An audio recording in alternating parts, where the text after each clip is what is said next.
A bell! A bell! By all the gods, bring me a drink before I die of thirst. Abel, are you happy to see me? I'm back.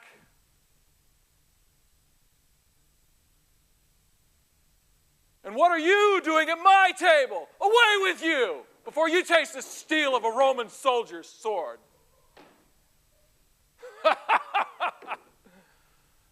The Jews will scatter like mice at the bark of a Roman soldier.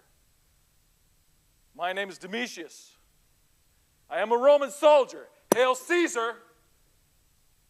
What's more, I am an executioner. And I am good at what I do.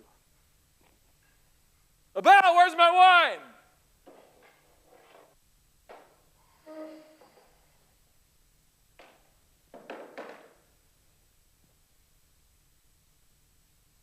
Abel, I do not know why I come to your tavern. You serve the worst food in all of Jerusalem.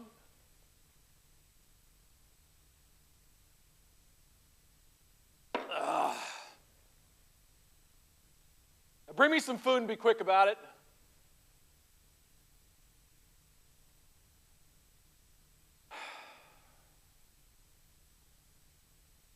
Four years. 4 long years. Oh, let's go to Palestine, Domitius says.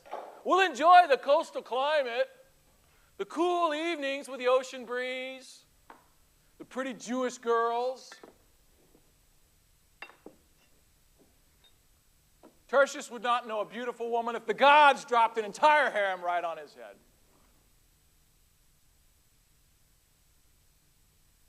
This town stinks. You see, the problem with this town is there are only about 300 acres within the walls of Jerusalem. And within the walls of Jerusalem, you have almost 100,000 Jews living. You make way for the fortress of Antonia, that's where I work.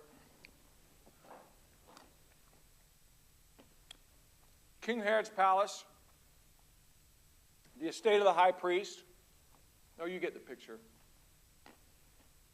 In the eastern part of the city, you have almost 100,000 smelly Jews living one on top of the other. My first day here, I got lost in that pathetic excuse they have for a market. I have never seen such a mess. The streets of the city are narrow. The storefronts are open. Horses, animals, sheep dung everywhere. It's crowded with people, merchants, jewelers, butchers, bakers, sailors, slaves, couriers, thieves, children. They're all there. I got so turned around I didn't know which way Rome was anymore. But the market's not the worst of it. On any given day, this city will be flooded with 150,000 pilgrims. More during their holy festivals. People everywhere. In this stern, overbearing religion of theirs, where the smallest detail of your life is ordered by some ritual, sacrificial, ceremonial law. Holy days and Sabbath days and days where you can't work and foods that you can't eat. How I long for Rome. The magnificent Colosseum and the games. Egyptian bear. Abel, more wine! Are teeming legions of soldiers paying homage, worshiping the Roman standard. Oh, and they have this gaudy temple. It belongs in Rome. They say they keep God in the temple. in a golden box, they say. Well, maybe you should let this God out of his box a little more and let us get a look at him from time to time. What kind of a God allows his people to be conquered by an empire like Rome? Rome is a bear with iron teeth. 4 long years, and here I sit in Palestine. The flags of Tiberius Caesar snap smartly in the wind from North Africa to Hispania. It's an empire. And I'm in Palestine. Do you know how many men I have killed in 4 years? Let me show you the tools of my trade. That's the executioner's hammer. I've pierced a lot of flesh with that hammer. And then there is a Roman sword made from Toledo steel, the finest to be found in all of the empire. Nails. 3 nails for every prisoner. I keep nails with me all the time, in case I get called on to a detail. And of course, my spear. I keep its tip sharp enough to shave the whiskers off of a priest at 30 paces. And this is my cat o' nine tails. This is not just a whip. It has 9 tails. But embedded in the tails, we weave tiny pieces of steel so that when a Roman soldier slaps the back of a prisoner, the 9 tails stick to the prisoner's flesh. The steel embeds into their flesh. And when we take it away, we pull the 9 tails crossways across the flesh, leaving a laceration with every strike. 40 lashes with the cat o' nine tails. No prisoner will ever be the same. On this, I got this yesterday. My centurion said that it was seamless. That's interesting. A perfect garment. That would remind me of him. You see, most people do not understand the way that crucifixion works. In crucifixion, if we do our work right, you don't die of your wounds. There are 2 beams on the cross. We make the beams of cypress wood. The vertical beam stays in the ground all the time. It gets used over and over again. The cross beam has a mortise joint in it that fits to the vertical beam. Each prisoner will carry his own cross beam to the place of execution. The rationale is we will lash the prisoner to the cross beam and he can't get away from us because he will resist, because he knows exactly what is coming. I usually assign 4 soldiers to each prisoner. When we arrive at the place of execution, the soldiers, all 4 of them, will wrestle the prisoner onto his back and stretch him out across the crossbeam. It will take a soldier to hold each arm. The soldier will then place his knee right in the hollow of the elbow to hold the hand still for me to do my work. I will then take a nail and I will find the hollow spot in the wrist. It's right here. It's important not to puncture veins or arteries. because we wouldn't want the condemned to die too quickly. I will put 2 nails in my teeth, 1 nail in my left hand, my hammer in my right hand. When I find the spot, I bring the hammer high, and on a good day, I'll set the nail in a single blow. I'll then hop over the prisoner's body and set the second nail. 2 or 3 more blows. I'll have the nails where I want them. And then I'll stand up and I'll raise both hands. This is my signal for the guards to stand the prisoner up on his back. And then they will lift the crossbeam into the air and dangle the prisoner's feet from the crossbeam. They'll then carry the prisoner, feet dangling, over to the vertical beam, affix the 2 beams, and the prisoner is now suspended by the 2 nails that pierce the wrists. Then comes the hardest part. You have to nail the feet. Usually I put the right foot over the left one. You would think that the prisoner would resist, but ordinarily they are in so much pain that when I grab the feet and lift up, it alleviates some of the pressure on the wrists, and so they allow me to do my work. I will lift the feet up 10 to 12 inches and then set the 3rd and final nail. Crucifixion was designed by the Phoenicians. The Phoenicians were, we could use the word creative in the way that they executed their criminals. They tried death by strangulation, impalement, drowning, boiling in oil. But what was needed was a way to make the condemned suffer,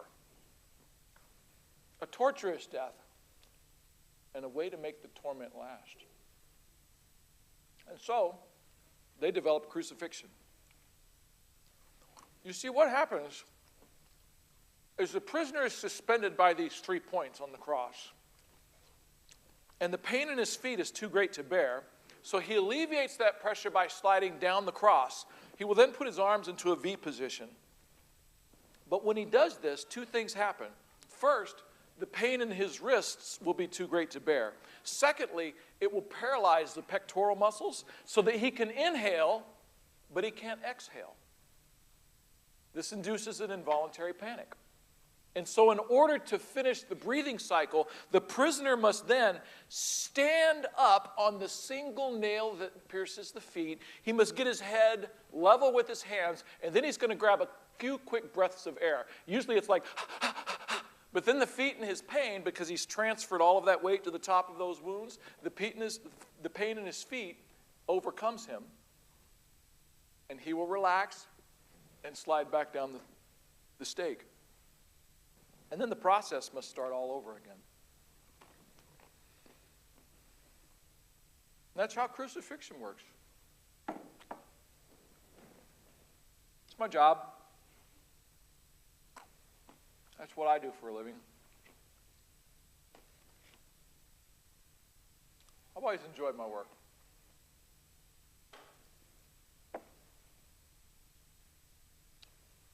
We did 3 yesterday.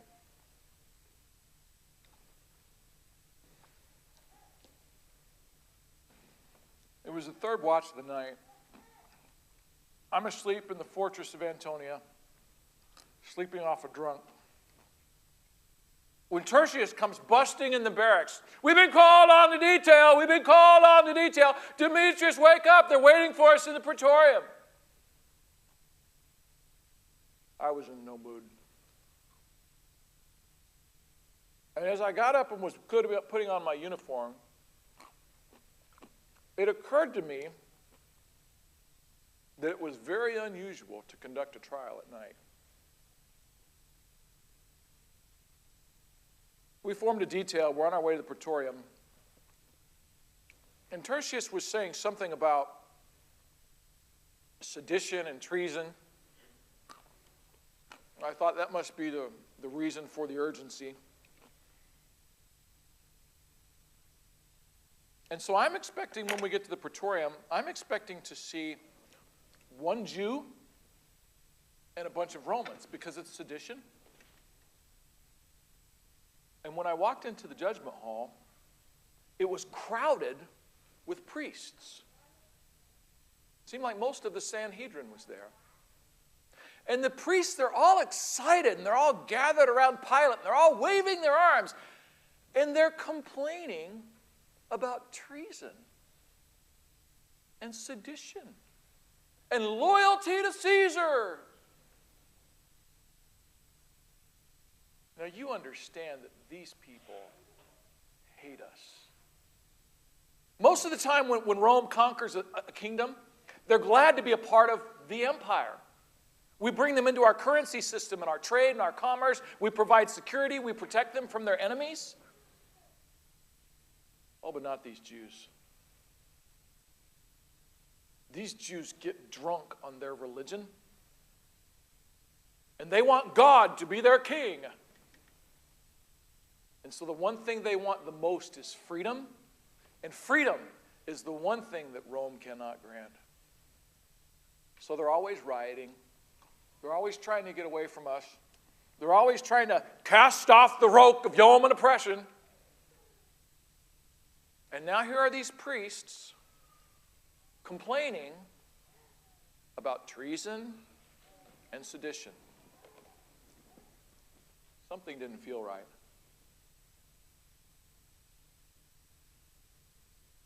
So I forced my way through the crowd, and I wanted to get a look at this traitor. And I see this man. And he's got his head down, and his hands are tied behind him.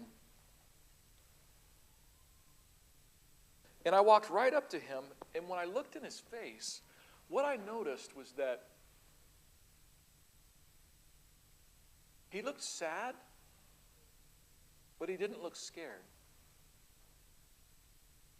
And that's odd. And so the priests are here yelling. They begin calling these witnesses. And some said one thing and some said another. It was very obvious that they had been paid. I really began to wonder why Pilate allowed the whole thing to go on so long. It was the middle of the night. He was in no mood to trifle with prisoners. And as the priests were arguing, one of them said something about Galilee, and Pilate seized on the opportunity. He says, well, if he's from Galilee, he's under King Herod's jurisdiction. Send him to Herod. Great, I thought. We have to walk all the way across town in the middle of the night. So we formed a detail, took the prisoner to King Herod.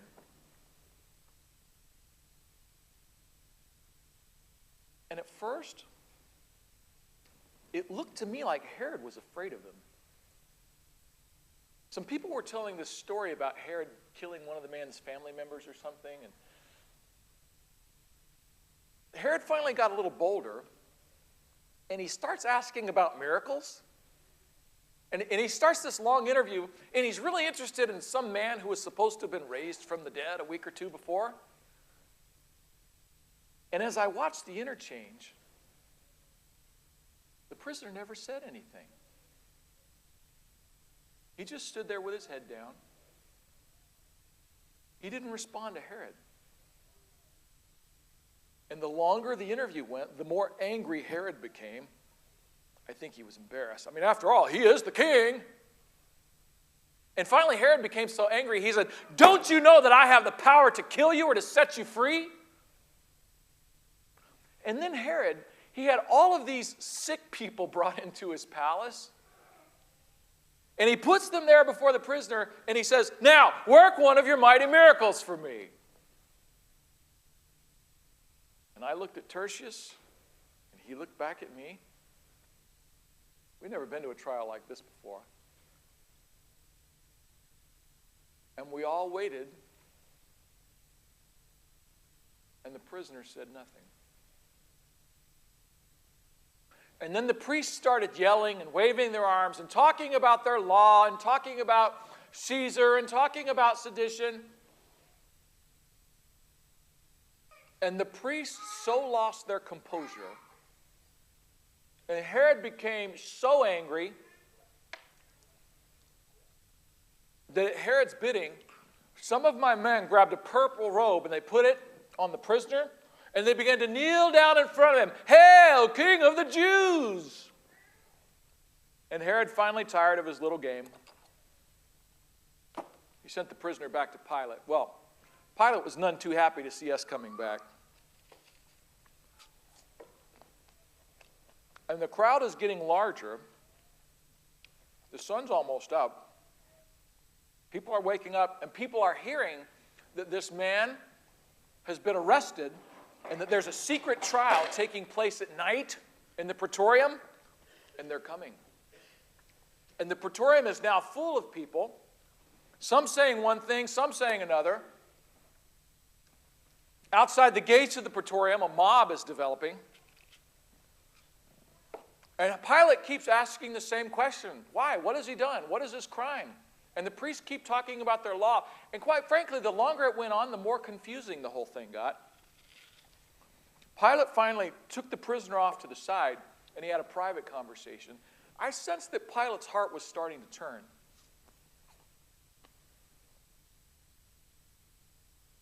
You see, we've never condemned a man like this before. It seemed that it would be more fitting for him to pass judgment on us. As he stood there before us, it was like he had this kingly bearing about him. He said almost nothing in his defense. The priests standing there railing on him, hurling accusations. Loyalty to Caesar. Well, Pilate finally stands up and he says, "I find no fault in this man." And it was a stinging rebuke to the leaders of the city. Imagine this, the religious people of the city saying that he's worthy of death, and they bring him to a heathen judge, and the judge examines him, and not only says, "Is he not worthy of death?" he says, "I find no fault in this man." I looked at Tertius and shook my head. Something was wrong. Something was very wrong. And Caiaphas, the high priest, he just flushed red, and he said, "We would not have brought him to you if he were not a traitor." So Pilate says that he will have the man scourged and released. Why would you say, "I find no fault in the man," and then turn around and say that you were going to scourge him? The crowd knew that Pilate was weakening. And so my men took the cat o' nine tails, and they scourged the prisoner. I think Pilate was hoping that if he had the prisoner scourged, it would arouse the compassion of the crowd, but he was wrong. He was so wrong. Once they tasted blood, it whet their appetite for more.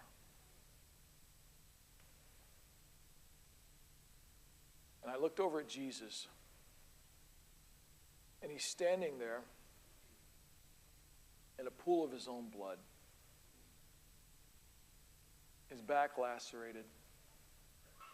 People are all around him shouting, hurling threats, waving their arms, hurling threats against Pilate. "If you release this man, you are no friend of Caesar." The mob becoming more and more angry. This man was not a criminal. There was no sedition. This man was not a rebel. I mean, the way the priest talked, you would have thought that he had an army lined up outside the gates of Rome, ready to storm the gates and take Tiberius' throne. And I'm supposed to hang him on a Roman cross for that?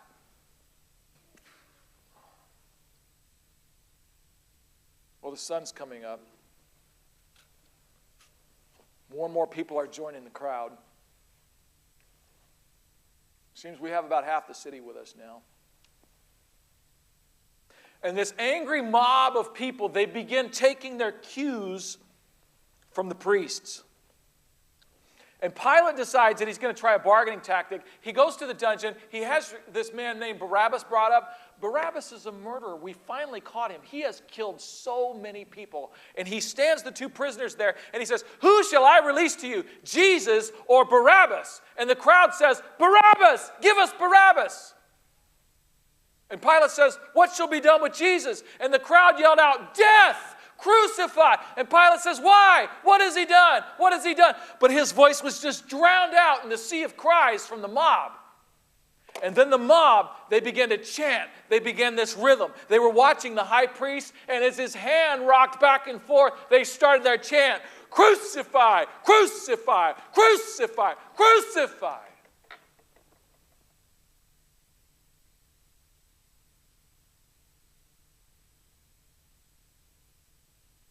And so yesterday, Rome and Jerusalem, as far apart as they could possibly be, two totally different worlds, reached across the divide and clasped hands and condemned an innocent man to die. He was given to us.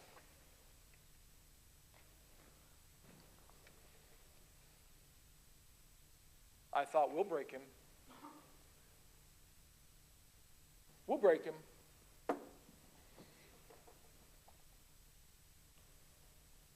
He didn't cry before Pilate.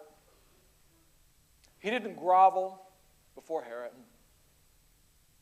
He didn't beg before the Sanhedrin. He didn't even protest under my whip. But when we lead him to the place of crucifixion, he'll break. All men break.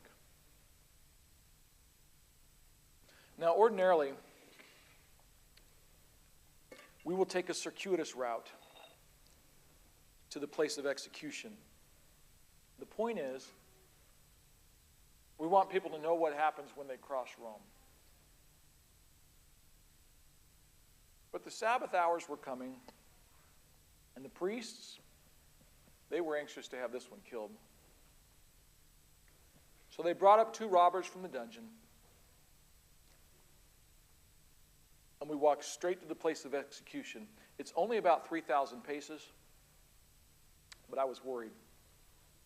I was worried about Jesus. My men laid that crossbeam on his back. Centurion was assigned to us. He led the way. He was mounted. "Make way for the soldiers of Rome!" And the louder he spoke, the more people came. And as our procession began its way to the place of execution, the crowd got larger and larger and louder and more angry.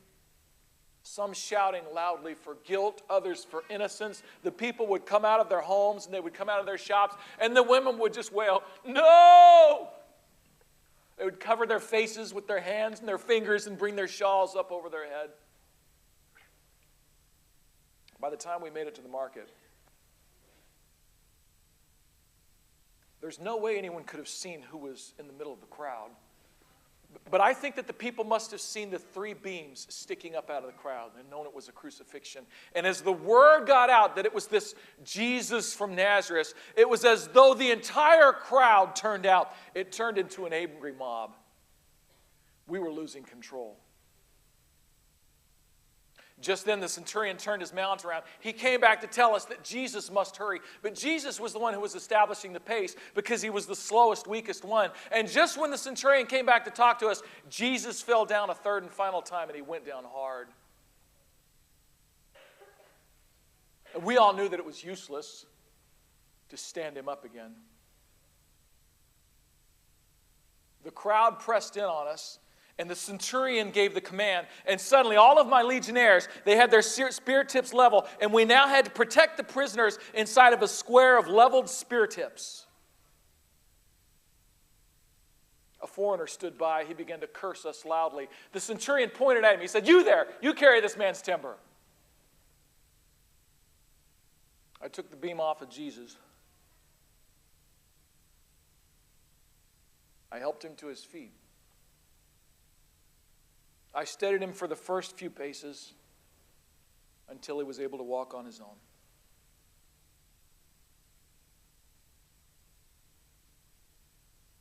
Golgotha, it's just a tiny little knoll.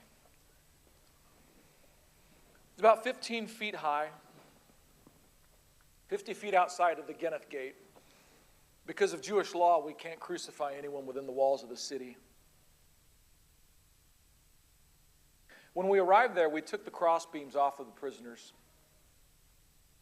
There are preparations to be made. My men established a perimeter, laid out provisions. I noticed a little group of women off to one side. They're clamoring loudly, weeping uncontrollably. There was a young man there. He held this older woman in his arms, and she kept reaching her hands out toward Jesus. I would find out later that this was his mother. Can you imagine a mother watching us treat her child that way?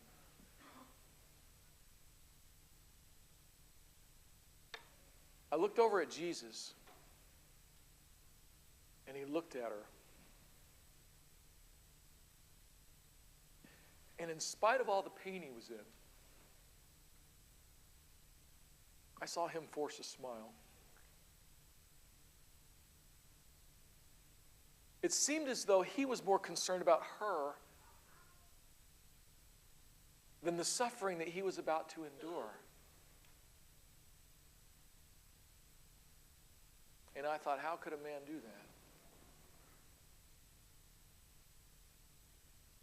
Just then the men grabbed Jesus and they pulled him down onto his back. That's the signal for my work to begin. And I took a nail, I took my hammer, I went and nailed beside him. I placed the nail in the hollow of his wrist. And just before I brought my hammer down to set the nail, I looked into his face.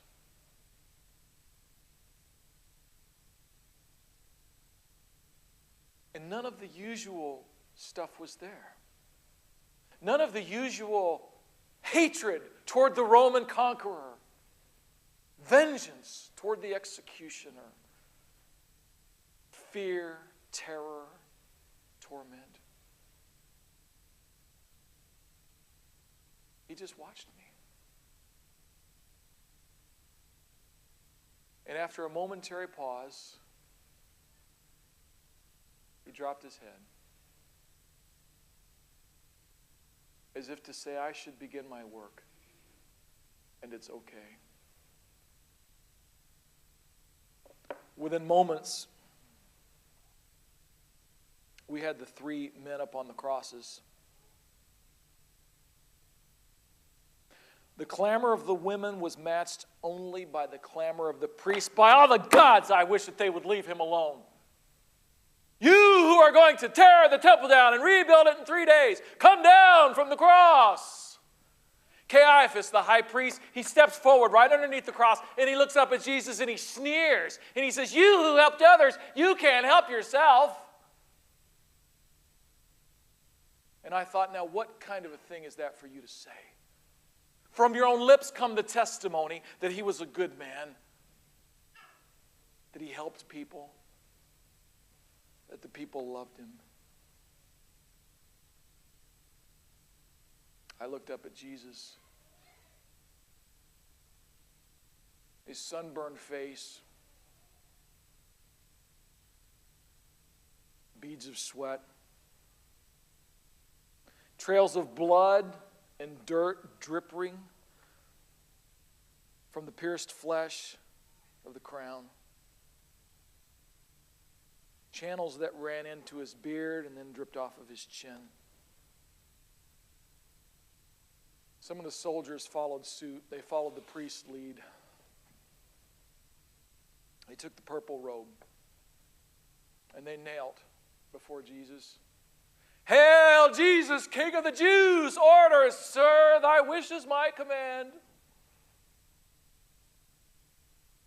One of the robbers was going on loudly about how he wasn't a robber, he was a politician.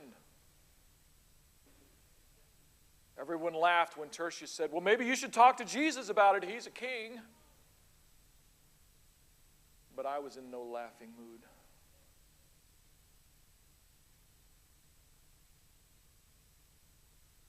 And then do you know what Jesus did? Jesus prayed. Oh, now listen, prayer is nothing new on the cross. I hear prayer all the time. People pray for death. They pray for it all to end. They pray for strength to endure. They pray for vengeance against their enemies. But not this Jesus. He said, Father, forgive them, for they know not what they do. What does that mean? Was he praying for me? The Roman executioner? The one who pounded the nails into his flesh?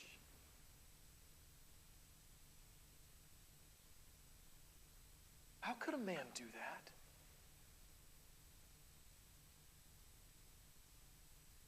They said that his message was a message of love. Could there be any other explanation? I've never seen love like that before.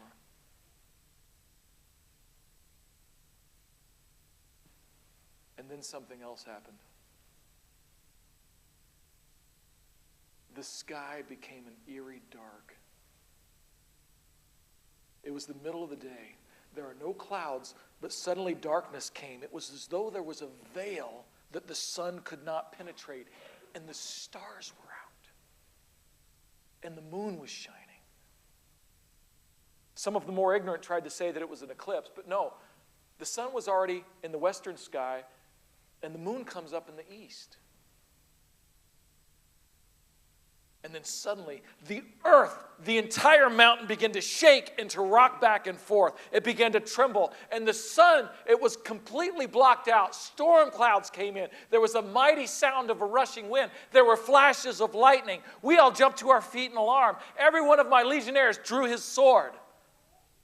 In one of those flash of lightnings, I looked up and I saw Jesus praying. He was speaking with his Father. Oh, where were the taunts of the priests now?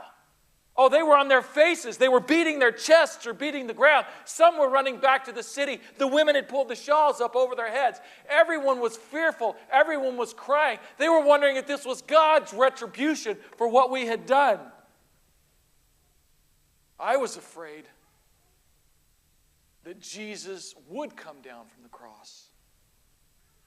Suddenly there was an earthquake, and it ripped a large fissure in the earth, and large boulders were ripped from the surrounding mountains. They came thundering down into the valley. They say that dead people rose from their tombs and came back to life. A large fissure was ripped into the earth. It came right up across the top of Golgotha. It went down through the gates of the city. They say it went all the way across the city right to the steps of the temple. Something different was happening. Something I did not understand. It's something I cannot explain. And then it stopped. And I looked up at the cross, and Jesus was dead.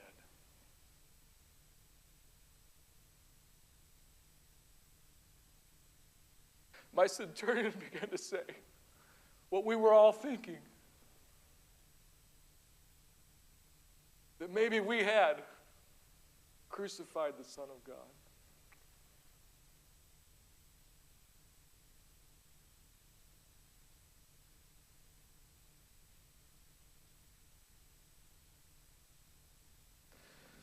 Oh, look at what this man has done to me.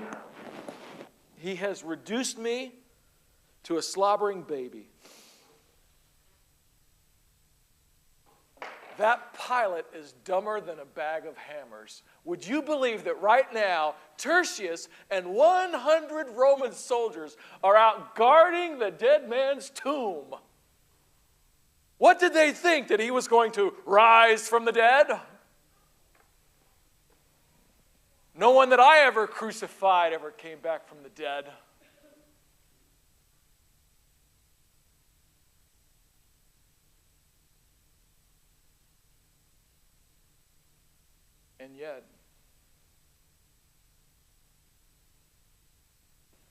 And yet here I sit.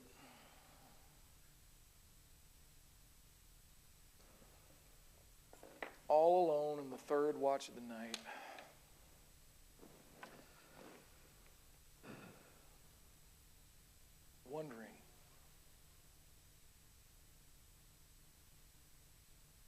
Wondering if there really could be a God like that.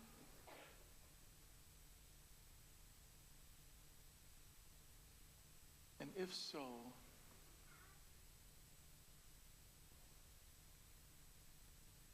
could he love even me?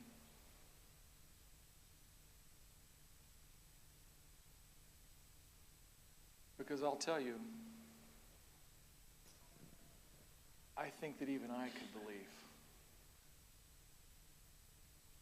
in a God like that.